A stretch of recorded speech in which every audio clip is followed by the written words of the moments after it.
It was a clever trick he played on her. How could she have known that it wasn't the shade that mattered so much as the intent of the Creator? Honestly, if he hadn't been a soldier, he should have been a psychologist. No, perhaps not. The world, evil though it may be, still wouldn't quite deserve that. The observations of an over-observed observationist. Chapter 4. We Are Who We Are. Bridget. His name. There are few places in existence as dark as a windowless stone room in a stone castle, Bridget concluded as she lay in a stiff bed. It was strange that her living quarters were less lavish than her former prison. Ironic, but not unexpected. She was a soldier now, not a guest. Bridget lay underneath several layers of roughly spun wool. It was scratchy as all hell, but it was warm, and warmth was something that this place needed a lot more of. She knew she should have been sleeping, but having recently recovered from her injuries, the last thing she wanted to do was lay around. She'd have plenty to do in the morning, she guessed, but there was little to do at night. Had she been a more claustrophobic individual, the darkness would have been as crushing as actual walls. She had spent the last few hours contemplating her dream and what it meant. Her conclusion was that a person with such terrible damage done to their body was likely to have some extreme traumatic responses. Bad dreams may have been the least of her problems. She was just lucky that she wasn't hallucinating. Yet. Just as she'd finished her thought, a light had appeared in the room. A glowing ball of fire was suspended in the air at the foot of her bed. The fierce red flame was beautiful. The creature that held the flame, however, was considerably less than beautiful. It wasn't that the wolf had actually come in the form of a wolf that made him terrifying. It was her knowledge of what else he could do that made her heart jump. "Most people knock," she said steadily as the flame grew brighter, illuminating more of the scene. She wasn't sure if insanity was preferable. On the one hand, losing one's mind was never fun, but on the other hand, the wolf wasn't really a good thing either.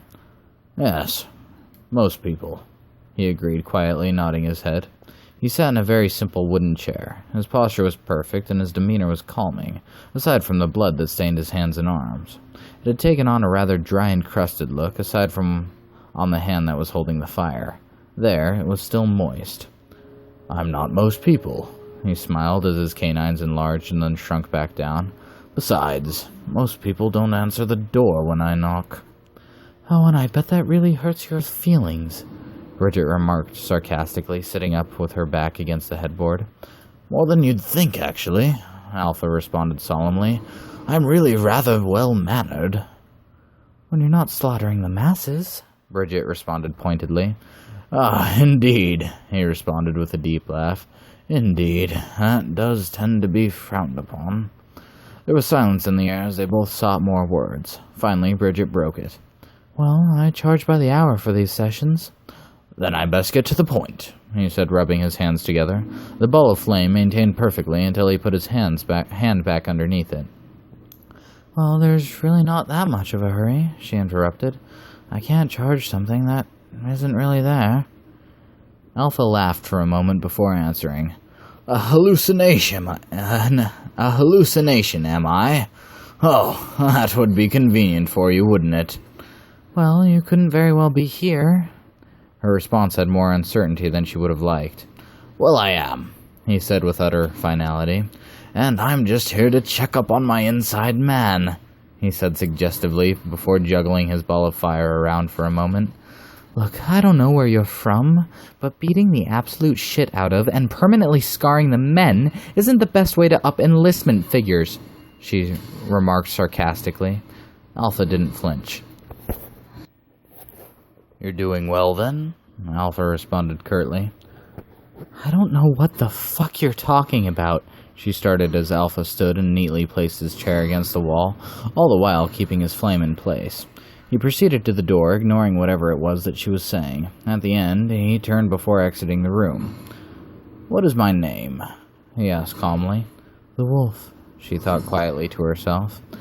"No, that is what they call me." He shook his head patiently. "That is my title. What is my name?" "Alpha," she thought without hesitation. He caught the realization flashing across her face. "Now, how would you know that?" he asked menacingly. "I must have heard it before the fight, before I lost some of my memory. That means nothing." she thought silently. Nice try, he responded coolly. But no one knows my name except my more experienced enemies, and, of course, mostly all of my allies. Then I'm an enemy. Well, at least you're not stupid, he smiled before throwing the ball of flame at her. She instinctively shot her right hand up, catching it in front of her. She held it there, feeling her soul slowly descend. It was the same feeling from her dream, just less violent and a lot slower. My enemies, he said calmly, getting her attention. They can't control a red flame, he whispered, walking up to her. He placed his bloodied hand on her upper chest, just beneath her collarbone. It was just the slightest bit moist and adhesive. I'll remind you of this just once, he growled. No matter where you are, no matter what you are doing, and no matter what others may lead you to believe, you are what you are, he said with finality, and you are ours. By that time, her right arm was growing heavy, her breath shorter, and her soul hurt like a deep sadness had taken over. Had she not already been sitting down, she probably would have fallen to her knees. She looked him in the eyes, hoping he'd put out the flame before she dropped it all over her bed. He stared at her for a moment, smiling. You're going to make me proud. I just know it, he sighed before looking over at the flame. He blew on it swiftly, and with that the room was once again filled with tangible darkness. Bridget was left gasping for breath, unable to compose herself before her door swung open. Aline stood in the opening. Bridget reacted as swiftly as was possible, pulling her sheets up over her chest just a fraction of a second after the door had opened. Chapter 4 continued. Aline. Fast. The girl was fast, remarkably so, impressively so. All the same, Bridget was not fast enough. Aline had glimpsed a bloody handprint hidden amongst the scars and cuts. She had been there when Bridget's wounds were dressed and bandaged. The handprint had not been. Aline let it go for the time being. There were more pressing issues. Rough dream, Aline remarked in reference to Bridget's heavy breathing. No, Aline had given her the perfect out, and she hadn't taken it. I was just having some me time, she responded. Cute, Aline responded calmly.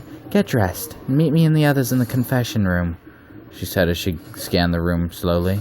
Make it quick, she finished briskly, making her exit. There was something going on, and Aline had sensed that it wasn't good, but it wasn't clear-cut either. A good leader could halt an enemy's plan.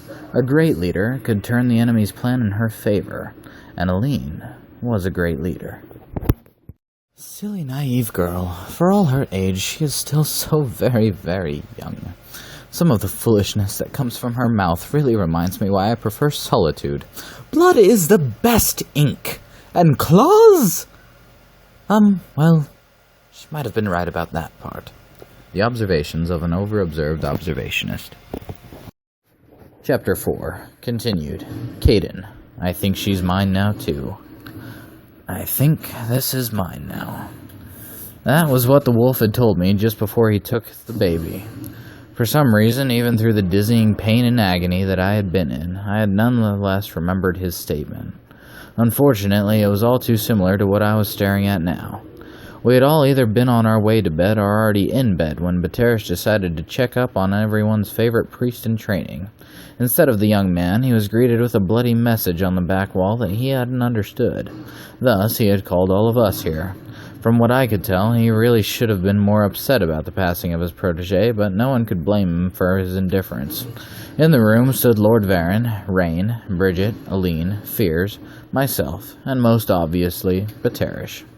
Of the people gathered, only Aline and I understood the message. I think she's mine now, too, Varen read aloud. So, which one of you cares to explain? He said, looking directly at me, then glancing at Aline. I left it to my mentor to come up with a lie for this one. My lord, she purred calmly. It's a reference to a statement the wolf made to Caden at the village upon the taking of, and consequential murder of a young child. The she in question is Levain. Baterish immediately piped in with more anger and immaturity than I'd come to expect from him. Levain was a boy, you incompetent fool! And the S is a bloody scribble, not a letter, she shot back. I haven't written anything in the blood of a priest-to-be recently, but I can guess that blood isn't the best ink and claws don't make incomparable quills. How can you be sure? Baterish retorted. Something was wrong with him, I could tell. He was usually a more collected individual. Every bit as annoying, but more collected for sure. Varen, Aline said in a rather commanding voice. Who the hell else could the message be about? Apparently, she didn't have the patience for Baterish, or the Lord's title. Varen responded calmly with a curt nod and a short statement of, I can think of no other possibility, before pausing for a moment and finishing with, What shall we do about it? He asked, looking directly at Aline. We do what we must, Aline replied solemnly. Caden and 3 others will go out and determine the fate of Levain. They leave in 3 hours. That put my departure around 5 in the morning. She continued. The rest of us will prepare for the attack. Caden's doing what? Rain asked at almost the exact same time as Baterish asked. Prepare for what? Aline addressed the questions fluidly, starting with Rain. We can't very well leave Levain out there with the wolf. She was lying through her teeth. We most certainly could have left Levain out there with the wolf. I didn't know what she was playing at. She now turned to address Baterish's question. The wolf, however, will expect a larger party to go after Levain. He'd assume that we'll leave the fortress inadequately defended, or at least without enough Alathian protection. He will attack, and we will prove him wrong. She turned to address Lord Varen. Your daughter will be accompanying Caden, along with 2 Alathian men of his choosing. Lord Varen nodded. With your permission, we'll be getting back to work. Aline finished, turning towards the door. I knew she simply assumed that she had Varen's permission, and I also knew she was right. She beckoned me to follow, leaving everyone else in relatively stunned silence.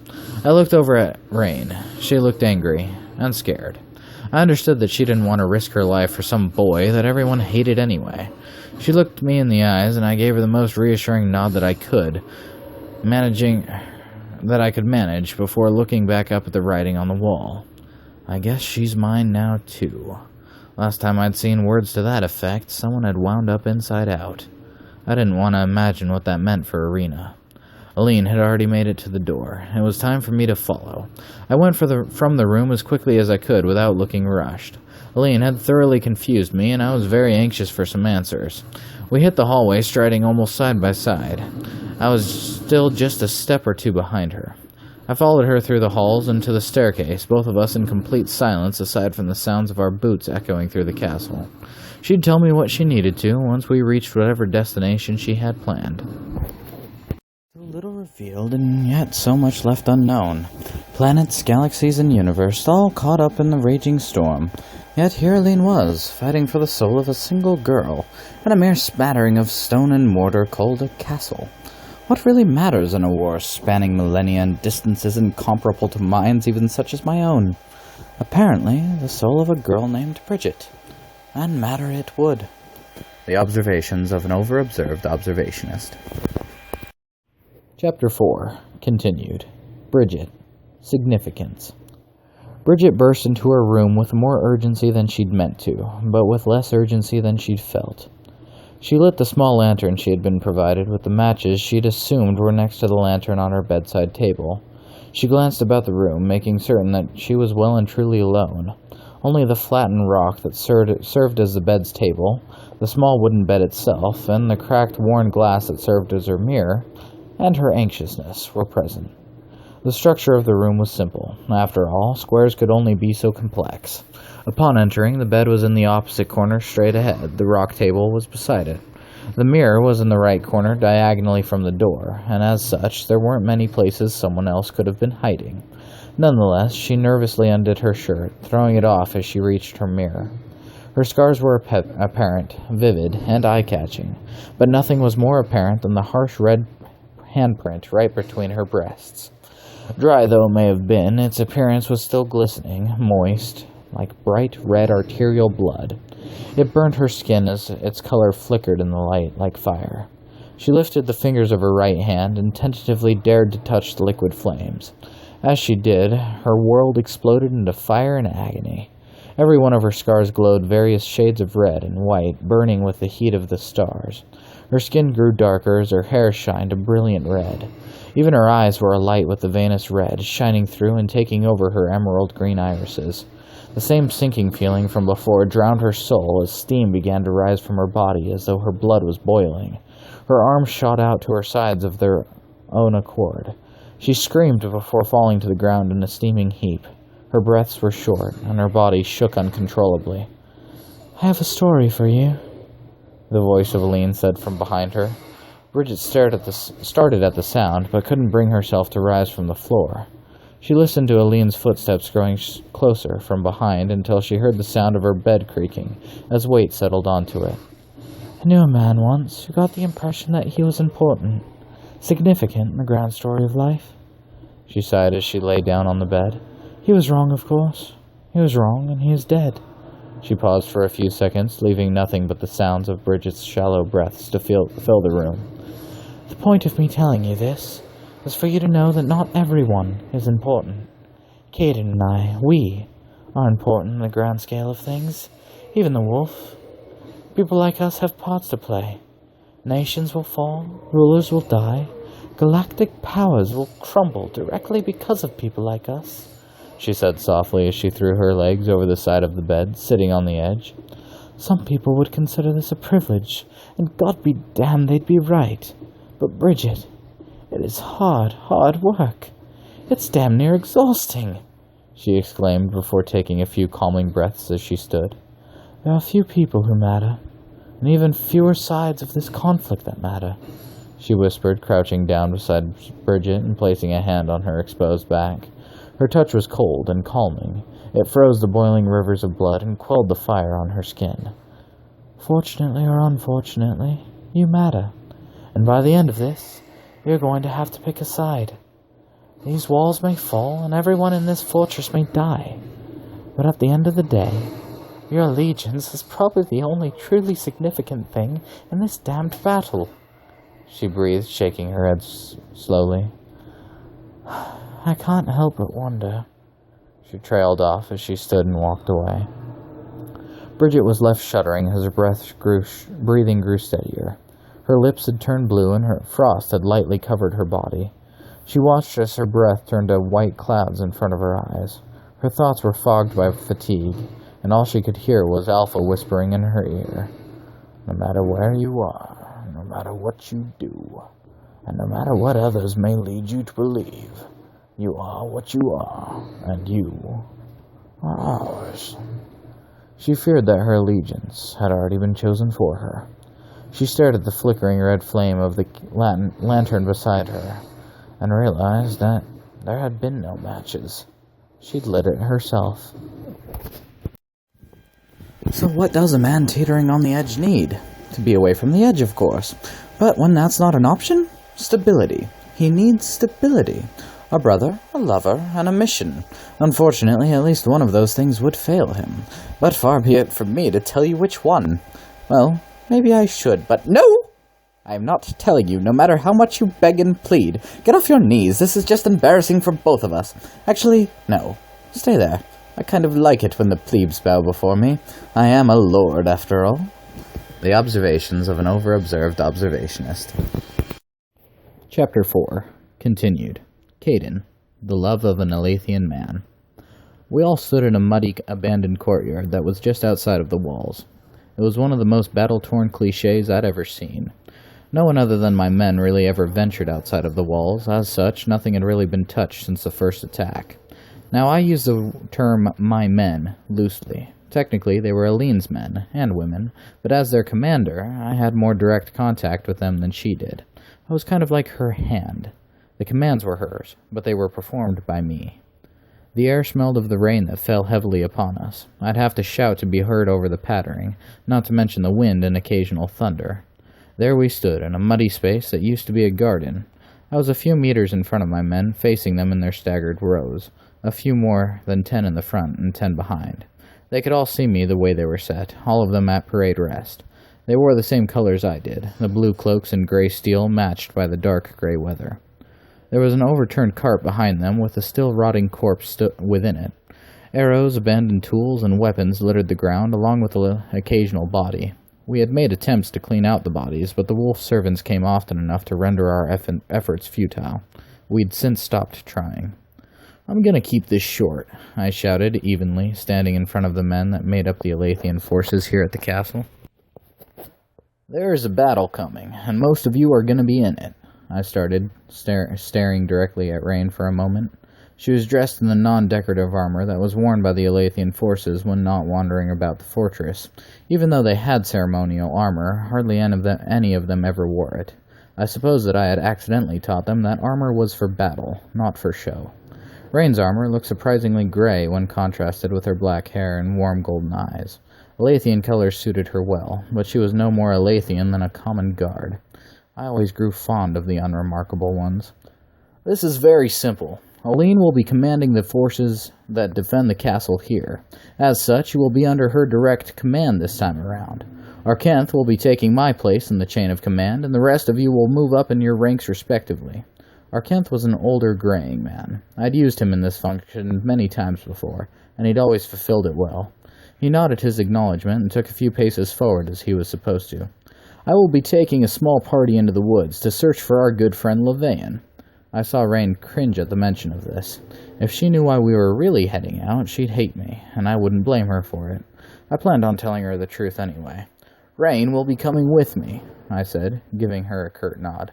She drew her sword and rested it point first on the ground in front of her, as I had told her she should. It was a sign that she stood ready and willing to fulfill her duty. She wasn't being ordered, she was almost volunteering. She didn't mean it, but hopefully she would come to with time. "I will be taking 2 others, and I will only take volunteers," I shouted, beginning to pace slowly. "I would like to plainly state that my mission is by far the more deadly, but, however, is the less important. There will be no more honor in one mission than the other. The only difference is the chance of a very slow and painful death." I stopped my pacing and faced the men once again. "Who would come with me?" Beautifully enough, lightning clapped as more than 20 swords slid from their sheaths simultaneously. I had expected this. "Arkanth, I do hope your feelings aren't hurt," I shouted with a laugh. "My sword would be drawn too," he shouted with a smile. "After all, you are much prettier than I," he bellowed with a laugh. "So, you all only love me for my looks, then?" I shouted with mock seriousness. "Sir, yes, sir," they all yelled back with equal sincerity. "Unfortunately, I already have a love of my life," I responded theatrically. "I'm flattered, sir," yelled one of the men. Indara was his name. He was light on his feet and almost always chose knives over sword. He was shorter and thin, had darker hair and sharp features. He was stealthy by nature and would more than likely be a good match for the mission. "Not your ugly ass," I sneered at him. "But just for that, you're coming with me," I yelled as the men burst into uproarious laughter, myself included. "What is your love, then?" One of the girls finally asked as the laughter died down. "What is it that I love?" I asked. "The answer is simple," I yelled before staring directly at the girl who'd asked the question. She carried a bow and had it placed on the ground in the same fashion as the swords around her. She wore the hood of a cloak which concealed all but her chin. Her bow would probably not serve our purpose as well, but her thin frame implied that she was swift of movement. She would be coming with us, even though I couldn't come up with her name. "I love the mother of us all," I said, just loud enough to be heard. "I have dedicated my life to she and her cause," I said, dropping to a crouch as the men dropped with me. "My only love," I said, leading up to the propaganda line, "is Aletheia." I stood, suddenly unsheathing my sword and thrusting it above my head. "For our country, and her cause!" I shouted, and the men responded in kind. I used to mean it when I said it as much as the men meant it now. It was important that they knew what they were fighting for. They needn't have a crisis of faith as I was. Only the woman with the bow wasn't cheering. I looked at her in the eyes and mouthed the words, "You are coming with me." She nodded as I began to turn away. I signaled for my chosen to follow with a hand gesture facing away from the men. "All right," I heard Arkanth yell. "Back in line!" He shouted over the cheers of the men. My squad had caught up with me just as before I reached the bridge that stretched the chasm. I slowed down to let Rain and Indara pass me. He was making his own introduction. She was pretty, and he was friendly. Of course he'd approached her. The archer fell in line next to my left. "Alira," she said softly. I looked over to her without a word. She was shorter than me, so I could only see her sharply featured chin from under the hood. "You didn't seem to know my name," she said in a smooth voice. I figured you might want to. After all, I'm a bit new around here. I didn't think I'd seen you before, I commented gently. First time under your command, sir. Somehow I felt that she was lying.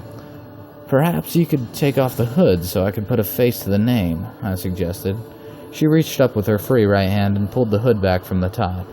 It fell from her face, revealing her features, and she was more stunning than I would have ever anticipated. Ah yes, the dear Lord Varen. Unfortunately, there is little to say about him in the history books, or here for that matter. I will say, however, he really, truly, honestly, and I mean absolutely, indubitably, had a wonderful beard. Very majestic, very lordly, absolutely forgettable. The observations of an over-observed observationist. Chapter 4. Continued. Varen, the Lord that lost the land. Varen sat alone in the Grand Library. Many annals of history were kept within, stretching all the way back to the building of the castle and digging of the Eternal Pit. More importantly, though, the library contained knowledge of the Elathians. As far back as history recorded, there had always been a war between the Elathians and Anarans. Their war has always been, and it was said that it always would be. Everyone else was merely caught in the middle. The two sides owned the better 3/4 of the known world. Few kingdoms existed independently, and Varen's had been one of them. To the west lay a land of eternal rain, dark clouds, and endless rolling hills of dark green grass. To the east lay nothing but barren lands of dark red clay dunes, black skies, and lightning. The Elathians owned the west, and the Anarans owned the east. Every time that land had come under the control of either side, the land became theirs, and everything changed. When his land had come under attack by the Elathians, he had no choice but to sell the soul of his land to the Elathians. After all, a voluntary alliance was much preferable to the slaughter that the Anarans had brought with them after Varen declined the offer of protection. Even his daughter was getting recruited by the damned people, but in the end it was better than her getting taken into some Anaran harem. After a few years of service, Aline had promised that she'd be returned to him. Varen feared that she might be returned in a box. The Elathians were fucking mercenaries. No, they were worse. At least mercenaries worked for him. Varen sat alone with his books, pretending to read of great battles and victories won by the lords that had come before him. He already read all the great battles. He already knew all the great lords by name, and he knew his name would not be one of them. The Lord that lost the land. That was how he'd be remembered. He'd already yelled at Paterish for bringing it up, and he never yelled at Paterish. You could tell that it had thrown him off. The Lord that lost the land, he whispered to himself in the silent library. That had a depressing sort of ring to it.